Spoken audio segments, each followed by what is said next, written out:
Bienvenue une fois de plus dans notre bulletin d'information de Magnificat.tv.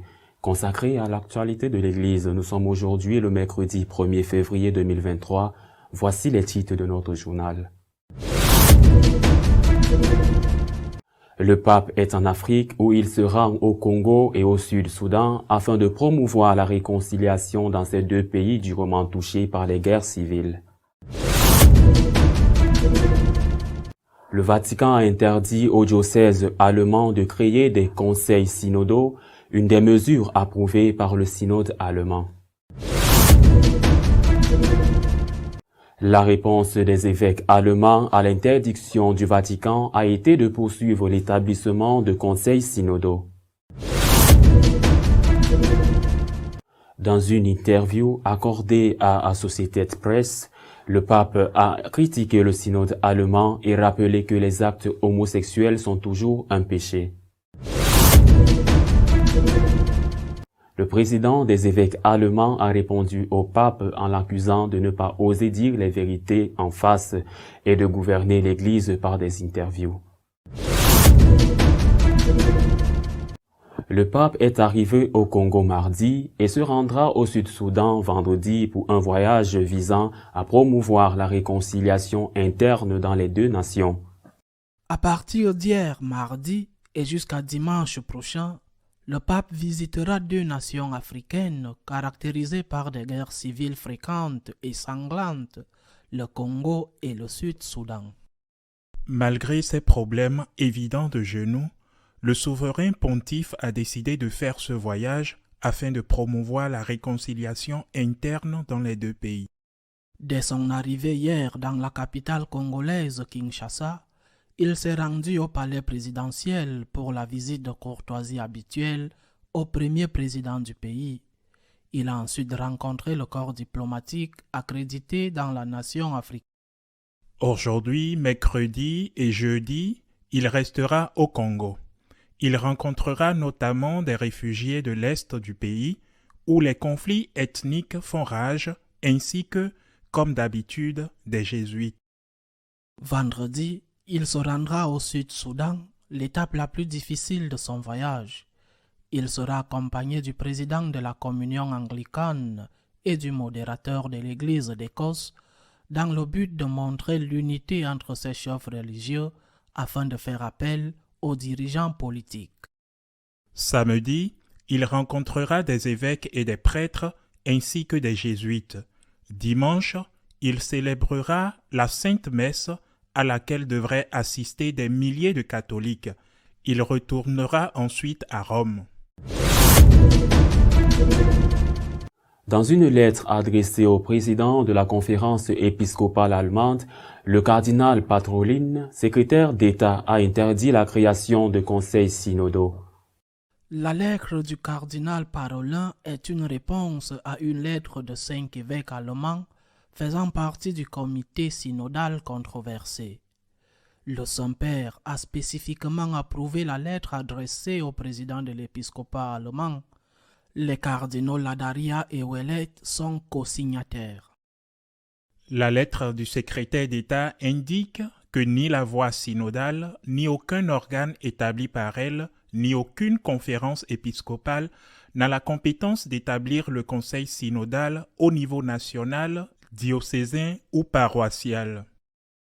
Ces conseils synodaux seront composés d'une majorité de laïcs et l'évêque ou le prêtre, dans le cas des conseils paroissiaux, en fera partie. Leurs décisions seront contraignantes même si l'évêque ou le prêtre s'y est opposé. Il y aura un conseil synodal national qui aura autorité sur la conférence des évêques. Le cardinal Wolki, archevêque de Cologne, est l'un de ceux qui ont demandé au Vatican de se prononcer sur cette affaire, a salué cette lettre. Avec elle, a-t-il dit, Rome clairement indique que le conseil synodal ne pouvait pas être constitué au niveau national, diocésain ou paroissial. Suite à l'interdiction par le Vatican des conseils synodaux, le président des évêques allemands a annoncé qu'ils n'obéiront pas et iront de l'avant. Dans un communiqué de presse publié l'après-midi même où l'interdiction des conseils synodaux par le Vatican a été connue, la conférence épiscopale a déclaré que la lettre de Rome a été discutée au sein du conseil permanent et qu'elle ne voit aucune contradiction entre les conseils synodaux et le droit canonique et n'obéira donc pas à l'ordre du Vatican.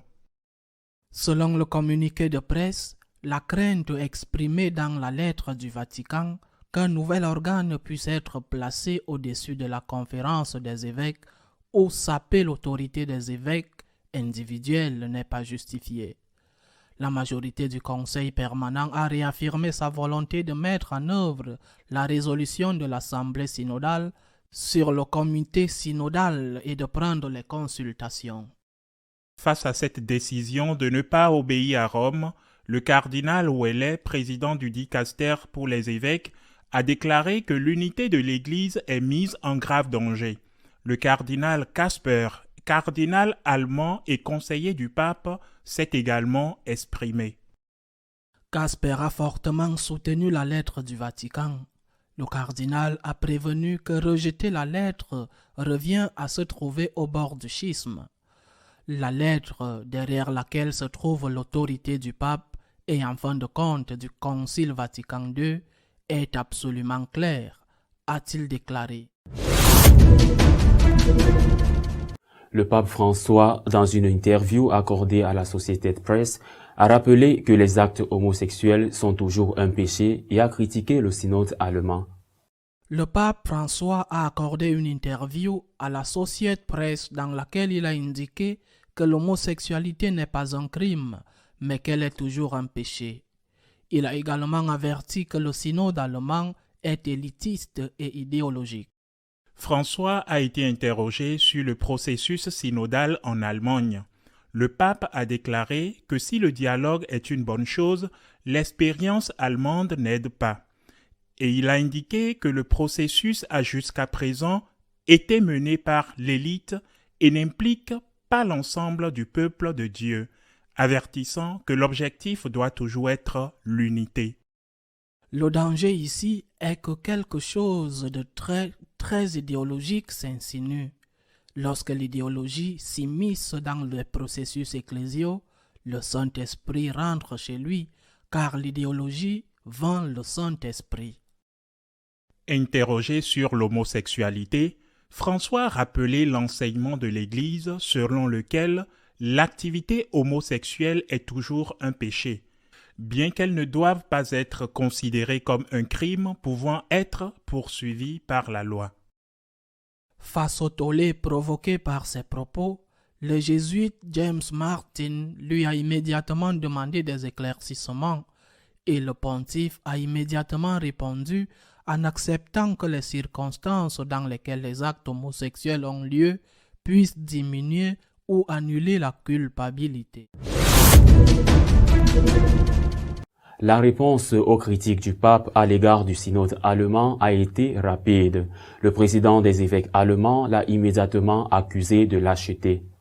Le président de la conférence des évêques allemands, Monseigneur Batting, a publiquement critiqué le pape pour avoir cherché à gouverner l'Église par des interviews. Il s'est également demandé pourquoi le pape n'a pas dit la vérité aux évêques allemands à Rome lors de sa récente visite à Limina. Le journaliste qui interviewait Batzing lui a rappelé ce que le pape venait de dire dans une interview à l'Associated Press, à savoir que le synode allemand n'était pas utile, et d'ajouter « Vous, en revanche, vous soutenez depuis des années que François soutient la voie synodale. Pourquoi avez-vous trompé les fidèles d'Allemagne pendant si longtemps ?» Batting a répondu par une autre question. Pourquoi le pape ne nous a-t-il pas parlé de cela lorsque nous étions avec lui en novembre? Il a également fait référence à la lettre du cardinal Parolin interdisant l'établissement de conseils synodaux. Il est vrai, a déclaré Batzing, qu'il existe des idées fondamentalement différentes de la synodalité. Le pape le comprend comme une vaste collection d'opinions, puis les évêques en discutent de manière plus concrète, et à la fin, il y a un homme au sommet qui prend la décision. Je ne pense pas que ce soit le genre de synodalité qui soit viable au XXIe siècle. Nous, les évêques allemands, recherchons la possibilité d'une véritable consultation et d'une véritable prise de décision commune. Batzing a rejeté l'accusation du pape concernant l'idéologisation du synode allemand qu'il a illustré par l'exemple du célibat. La question est discutée depuis 60 ans, a-t-il dit, et le pape François a permis le débat même au sein du synode de l'Amazone. Appelez maintenant cela un débat idéologique où le Saint-Esprit sort de la pièce comme s'il volait, quel est l'intérêt? Monseigneur Batzing a souligné que le pape l'a également encouragé à dire que c'était à l'Église d'Allemagne de tirer les conséquences du scandale des abus sexuels. Cependant, il a déclaré que la dernière lettre du Vatican ainsi que les discussions à Rome le font soupçonner qu'ils ne veulent tout simplement plus voir les causes systémiques, le contexte et les facteurs de ce scandale. Notre éditorial de cette semaine est consacré aux commentaires de la décision des évêques allemands de ne pas obéir à l'ordre donné par le Vatican sur les conseils synodaux. La semaine passée a mal commencé et s'est terminée plus mal. La défiance des évêques allemands à l'égard du Vatican et du pape est ouvertement publique et les divergences entre les deux courants de l'Église s'accentuent. Et le pire, c'est que rien ne se passe. Cette semaine, nous avons appris qu'il y avait une lettre de 5 évêques allemands menée par le cardinal de Cologne, Wolki, au Vatican, demandant un avis sur l'opportunité d'obéir ou non à la décision du synode allemand. Le synode urge les évêques allemands à appliquer dans leur diocèse une de leurs décisions, que dans tous les diocèses soit créé un conseil synodal dont les évêques seraient membres, mais dont la majorité des membres seraient des laïcs, et que ce conseil n'ait pas un caractère consultatif comme l'implique le mot conseil, mais un caractère délibératif, décisionnel, de sorte que l'évêque ne soit qu'un membre de ce conseil et que ce que la majorité, qui est pratiquement composée de laïcs, déciderait, devrait nécessairement être mis en œuvre. Ce conseil synodal diocésain serait suivi par les conseils paroissiaux dont les prêtres ne seraient également qu'un membre. Les prêtres, eux aussi, ne seraient qu'un dans un groupe de laïcs et ne deviendraient en fait que des employés de l'Église. Et ce seraient les laïcs qui décideraient de tout, non seulement de l'administration, mais aussi du contenu des homélies. La preuve en est que Monseigneur Batzing, qui est le président des évêques allemands, a déjà mis en place le conseil synodal dans son diocèse Limbourg. Et que suite à cette demande, en obéissance au conseil synodal dont il est membre, il a ordonné que tous les prêtres du diocèse inscrivent dans leur pastoral l'idéologie du genre. C'est obligatoire à Limbourg d'appliquer l'idéologie du genre dans la pastorale menée par les prêtres. En réponse à cela, ces 5 évêques ont fait appel au Vatican et ont demandé s'il était obligatoire ou non de créer dans leur diocèse ces conseils synodaux diocésains, suivis, je le répète, des conseils paroissiaux délibératifs. La réponse du Vatican, qui est celle que nous avons connue cette semaine, a été rapide et claire dans une lettre publiée avec l'autorisation expresse du pape. 3 cardinaux les mêmes qui étaient intervenus lors de la visite ad limina de la conférence des évêques allemands à Rome. 3 cardinaux, disais-je, le secrétaire d'État, le cardinal Parolin, le président de la congrégation du dicaster pour la doctrine de la foi, le cardinal Ladaria, et le président du dicaster pour les évêques, le cardinal Ouellet, ont signé cette lettre, je répète, publiée avec l'autorisation expresse du pape lui-même, dans laquelle ils interdisent non pas qu'ils conseillent, mais qu'ils interdisent la création de ces conseils diocésains dont l'autorité est au-dessus de l'autorité de l'évêque, parce que l'évêque est un de plus dans un contexte où la majorité sont des laïcs. Ils disent que cela annule ce que signifie la mission de l'évêque, l'institution de l'évêque comme chef suprême de l'Église dans ce diocèse, toujours en communion avec l'Église universelle. Eh bien, face à cette décision très claire du Vatican, la réponse ne s'est pas laissée attendre. Immédiatement, le synode allemand, le conseil synodal allemand, a dit qu'il continuerait à appliquer ces conseils diocésains et ces conseils synodaux diocésains dans les diocèses, parce que selon eux, cela ne va pas à l'encontre de ce qui est établi dans le droit canonique. Une autre réponse du Vatican, dans ce cas le président du dicaster pour les évêques, le cardinal Ouellet, où il doute que cela n'aille pas à l'encontre du droit canon, et dit que cela porte gravement atteinte à l'unité de l'Église.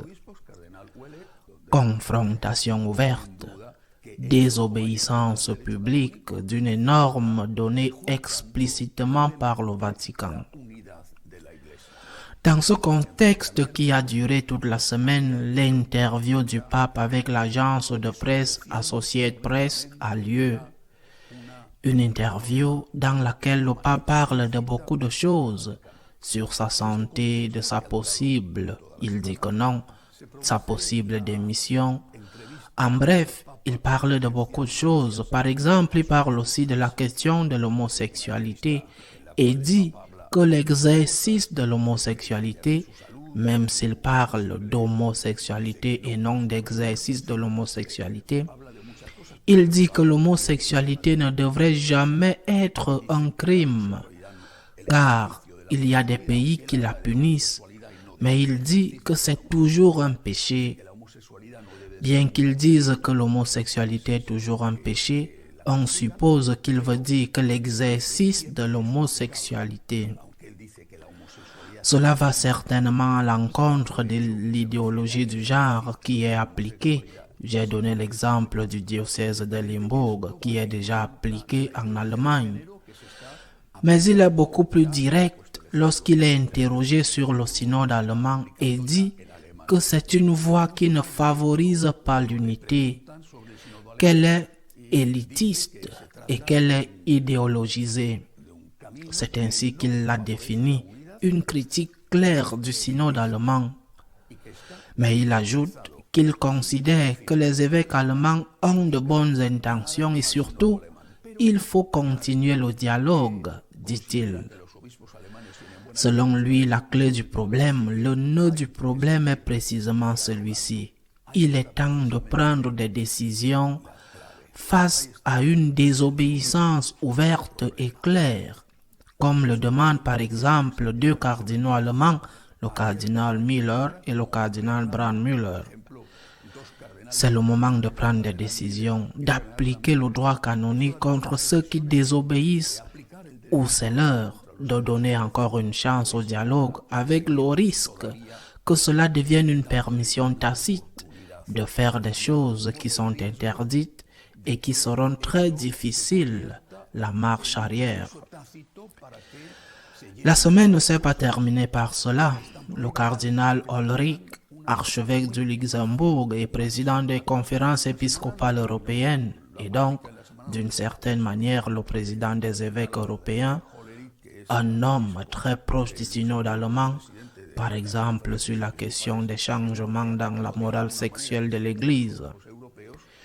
il est intervenu avec une déclaration très critique contre Monseigneur Genswein, contre le secrétaire personnel du pape émérite Benoît, en disant que le livre qu'il a publié, dans lequel la vie et les opinions du pape défunt sont recueillies pendant tout le temps qu'il a été le secrétaire personnel du pape Benoît, que ce livre n'est rien d'autre qu'un désir de protagonisme, ainsi l'a-t-il défini, et qu'en réalité, il représente une trahison de la volonté du pape qui voulait que tout cela soit gardé secret.